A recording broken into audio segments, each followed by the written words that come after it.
Hey squaddies, good morning, good afternoon or good evening from wherever you're tuning in from. Welcome to Daily Diaries Friday, the channel where every story sparks inspiration and every moment is a vibe. If you're here for the ride, please subscribe, smash the like button and turn on that notification bell so you don't miss a thing. Share this with your favorite people and let's create a community full of excitement and good energy. Got something to say? Drop it in the comments. Thank you for being the best part of Daily Diaries Friday, so buckle up because today's story is one you won't want to miss. Let's dive in, squaddies. So, last summer, England's men's team did what England's men's team always does in high-stakes football. They lost. This time, it was the Euro final, and Spain took home the trophy, leaving England's players, fans and their supposed royal supporter, Prince William, sulking in misery. If there were ever any lingering doubts about whether William is a walking bad luck charm, this should have erased them.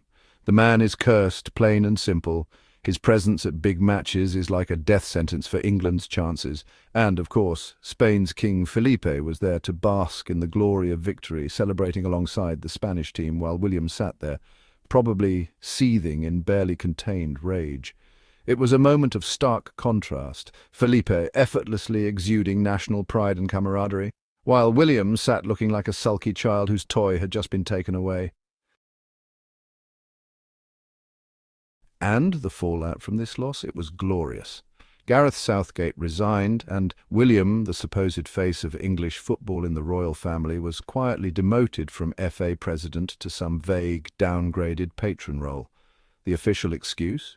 William was too busy with his responsibilities as Prince of Wales. Right, because we all know William is the hardest working royal, constantly grinding away at, what exactly? Long vacations in Mystique, random hour-long football chats disguised as work. It's almost funny how weak the cover story is. Nobody believes for a second that he stepped down from the FA because of an overwhelming schedule.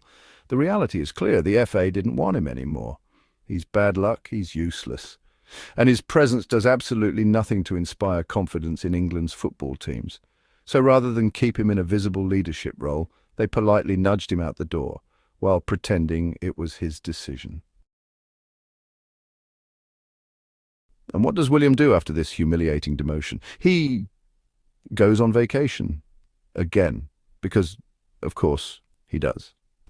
He vanishes off to Mystique for over a week, soaking up the sun and pretending he has important things to do, while back home the real world keeps moving without him. Then, the moment he drags himself back to England, his first public engagement is talking about football for an hour.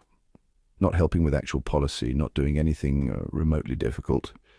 Just sitting in a room with England's new manager, Thomas Tuchel, and indulging in his favourite pastime, pretending that being a football fan is an actual job.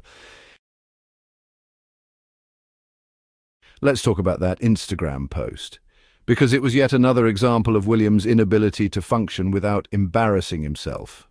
First, he posted, "Great to meet new at England manager Thomas Tuchel for the first time today and hear about plans for the team." Oops, big mistake, because shockingly, England's women's team also exists, and they're actually successful. They actually win major tournaments. Unlike the men's team that William clings to so desperately, the Lionesses have brought home real trophies and have earned global respect. But William, ever the oblivious misogynist, completely ignored their existence in his original post. The caption had to be quickly edited to, "Great to meet with new at England men's manager Thomas Tuchel today, and hear about plans for the team." This is what happens when you have a man who simply doesn't think before he speaks, or in this case, before he posts. The fact that he originally referred to Tuchel as the manager of England instead of England's men's team just shows where his mind is. The women's team is an afterthought, if they even cross his mind at all. This is the same man who couldn't be bothered to show up at the Women's World Cup final when England was playing. He just does not care about women's football, full stop. His PR team tries to clean up his messes, but the damage is always done. Then we get to the actual meeting itself. According to The Sun, William and Tuchel spent an hour at Windsor Castle, where Tuchel shared his views on the team and his hopes for the future. And, of course, William found a way to make the conversation about his favourite team, Aston Villa, because let's be real, William's entire identity in football boils down to his fandom of Aston Villa. He isn't a true ambassador for English football, he isn't a leader. He's just a guy who likes watching his club play. That's the extent of his contribution.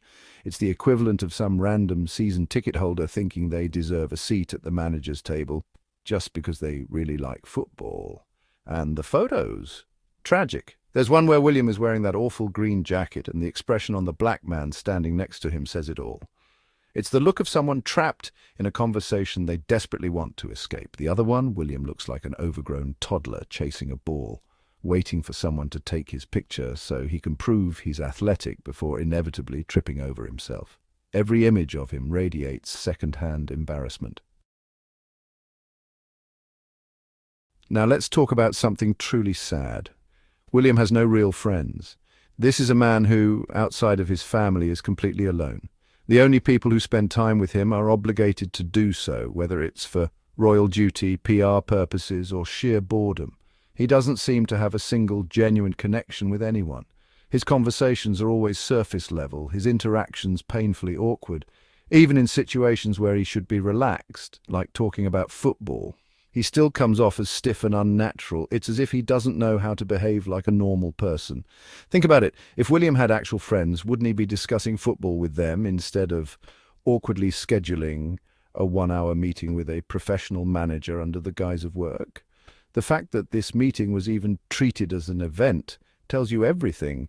It's not just that William is bad at his job, it's that he doesn't even seem to have a life outside of the royal bubble.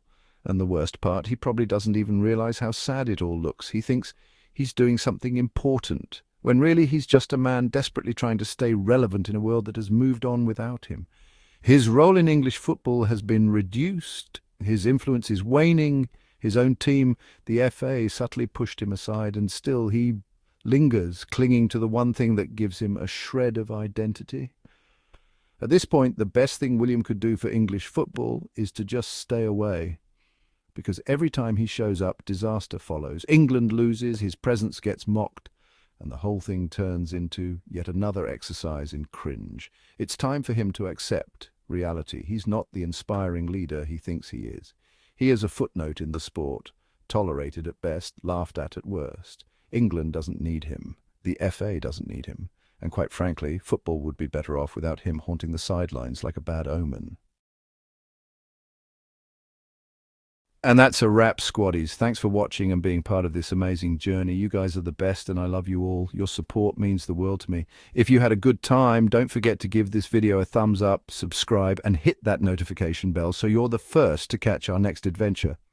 Drop your thoughts, questions, or even just a quick hello in the comments. I'd love to hear from you. Share this with your friends, your family, or anyone who could use a little inspiration. Until next time, stay awesome, stay motivated, stay safe, and keep shining. Catch you later, squaddies.